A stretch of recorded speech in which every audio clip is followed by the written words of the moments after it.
요즘 정말 빠르게 시대가 변해가잖아요. 마음과 정신의 건강을 위해서 할 수 있는 습관 한 가지 추천해 주세요. 세상이 정말 빠르게 변하고 있습니다. 기술이 우리 생활을 편리하게 해주고 있는 것도 사실이지만 그만큼 자연과 많이 멀어지고 있는 것 같습니다. 편리한 만큼 시간이 많아질 것 같지만 편리한 거에 맞춰서 더 바쁘게 지내고 있는 것도 사실이고요. 딱 하나만 추천해 주십시오라고 한다 그러면 저는 산림욕, 특히 산림욕을 하는 곳에서 명상하는 것을 추천할 것 같습니다.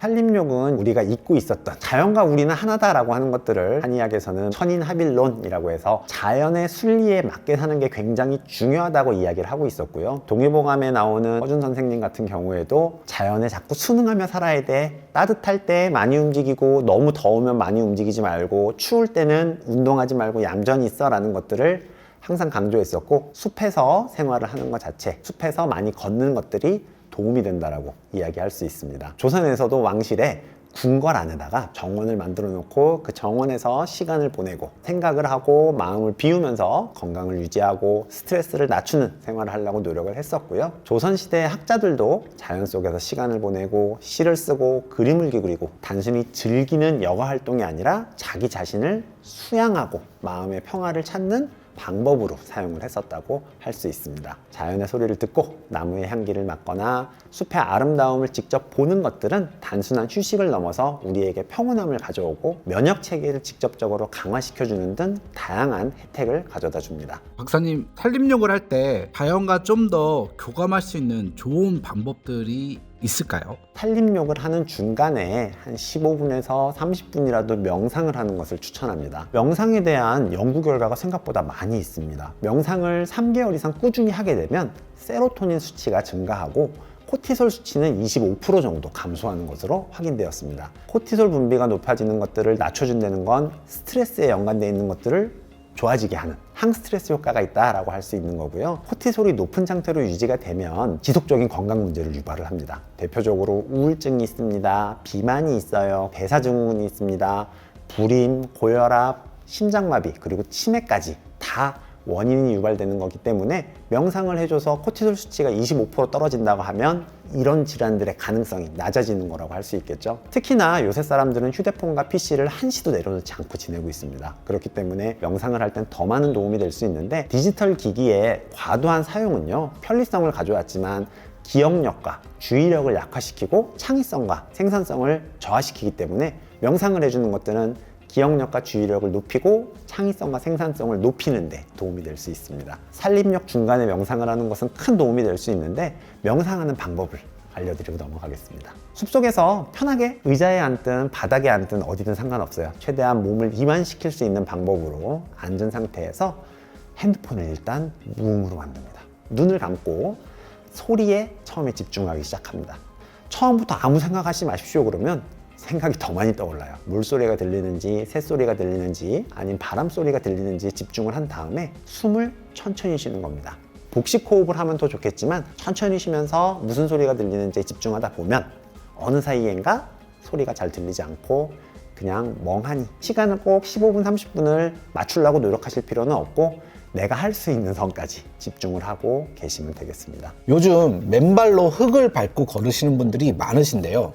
맨발 걷기가 좋다, 아니다, 의견들이 참 많습니다. 효과가 있을까요? 많은 분들이 산림욕을 할 때 맨발로 걷기를 즐기고 있습니다. 산림욕만 할 때뿐만 아니라 바닷가에 가서 맨발로 걷는 경우들도 있고 등산을 할 때도 맨발로 하시는 경우들이 있는데요. 맨발로 걷는 것은 기본적으로 발바닥에 있는 수많은 신경을 자극하고 신발을 신기 때문에 생기는 문제, 발 쪽에서의 균형 감각의 문제들을 해결할 수 있게 도움이 되고, 그로 인한 자세의 틀어짐을 막을 수 있기 때문에 도움이 된다고 할 수 있습니다. 다만 우리가 산림욕을 하는 사람들이 맨발로 걷는 거는 얼씬이라는 목적을 하는 경우들이 많이 있어요. 간단하게 이야기를 하자면 지구에는 N극과 S극 자성이 흐른다라고 얘기하고, 자성을 신발이 방해를 하기 때문에 맨몸으로 걸어야 충분히 받아들일 수 있다고 얘기를 하는데, 그걸 위해서 하실 필요는 없습니다. 발바닥이 좀 약한 것 같아 라고 하시는 분들은 무리해서 맨발로 걸으실 필요 없이 신발을 신고 걸으시는 게 좋고요.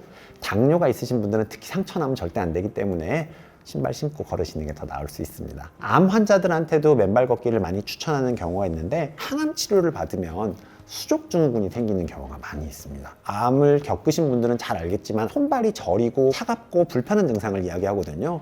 이 증상이 개선이 될 수도 있지만 사실은 악화가 될 가능성이 더 높기 때문에 맨발 걷기를 위해서 조성된 공간이 아니면 가능하면 하지 않으시는 게 좋겠습니다. 산림욕 하면 먼저 떠오르는 게 피톤치드인데요. 우리 몸에 어떻게 좋은지 알 수 있을까요? 피톤치드는 우리가 숲에 가면 나무나 식물이 내뿜는 자연적인 항균 물질을 이야기합니다. 우리 몸의 면역력을 키우는 데 역할을 실질적으로 해주고요. 특히 NK세포, 우리가 내추럴 킬러 셀이라고 하는 면역세포의 활동을 활발하게 만드는 것에 영향을 줍니다. NK세포를 일본 같은 데 가서 일부러 주사를 맞기도 하고 그러거든요. 그러지 않더라도 피톤치드를 많이 몸에서 받아들이게 되면 바이러스나 암세포에 효과적으로 공격하거나 방어할 수 있는 역할을 할 수 있어서 돈을 들이지 않고 면역력 증가를 얻을 수 있는 중요한 성분입니다. 피톤치드는 면역에만 관여하는 게 아니라 스트레스 호르몬인 코티솔의 수치를 낮춰주고 정신적인 안정감을 주고 신체적 건강에도 영향을 줘서 불면증이 있는 경우에도 안정되고 좋아질 수 있게 한다는 점이 여러 연구를 통해서 밝혀졌습니다.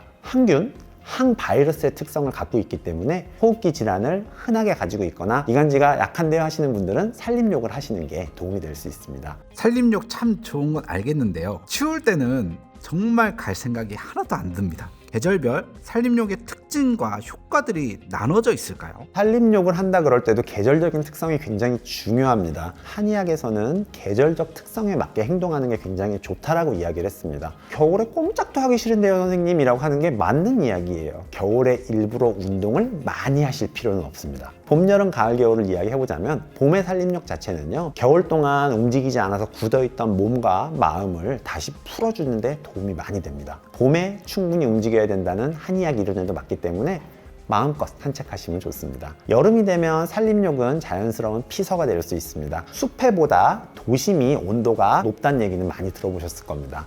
산에 있는 그늘들, 땅에서 올라오는 수분 같은 것들이 자연스럽게 온도를 낮춰주고 적절한 습도를 맞춰주기 때문에 여름에 가서 산림욕을 하시는 것 자체가 체온 조절에도 도움이 되고 피서의 효과도 누릴 수 있죠. 가을이 되면 날씨가 좋아집니다. 그리고 단풍이 많아져서 몸과 마음을 재충전할 수 있습니다. 가을은 건조한 계절이라서 숲을 걷는 것만으로도 피부와 호흡기에 건조감을 줄여주는 데 도움이 될 수 있습니다. 한의학에서는 가을에 폐의 기능이 약화되기 시작한다고 해서 조심하라 그랬는데요. 이 얘기는 결국 가을 때는 너무 무리해서 다니면 안 되겠구나, 가을에 너무 노출을 많이 한 상태로 다니지 말아야겠구나 라고 이해를 하시면 됩니다. 풍욕이라고 하는 것과도 연결이 됩니다. 산에서 윗돌이 벗고 계시는 분 본 적 있을 거예요. 바람을 맞는다 그래서 풍욕을 하시는 건데, 풍욕은 언제 하면 좋으냐면 완전한 봄에서 가을 초입까지만 하시는 게 좋습니다. 특히 암 환자분들 가운 같은 것만 걸친 상태로 풍욕을 하는 경우들도 있는데 이런 경우에도 반드시 감기를 조심하셔야 됩니다. 겨울에는 산림욕을 억지로 할 필요 없습니다. 그냥 잘 쉬는 것도 좋은 방법이고요. 좀 움직이고 싶은데요 라고 하실 때는 겨울에는 산이 더 많이 춥거든요. 많이 옷을 챙겨 입고 가볍게만 걸으러 다녀오시는 게 좋겠습니다. 그럼 이런 좋은 산림욕을 즐길 수 있는 장소들이 어디 있을까요? 산림청에서 운영하는 사이트가 있습니다. 숲 나들이 2라는 사이트인데 주소 보이시죠?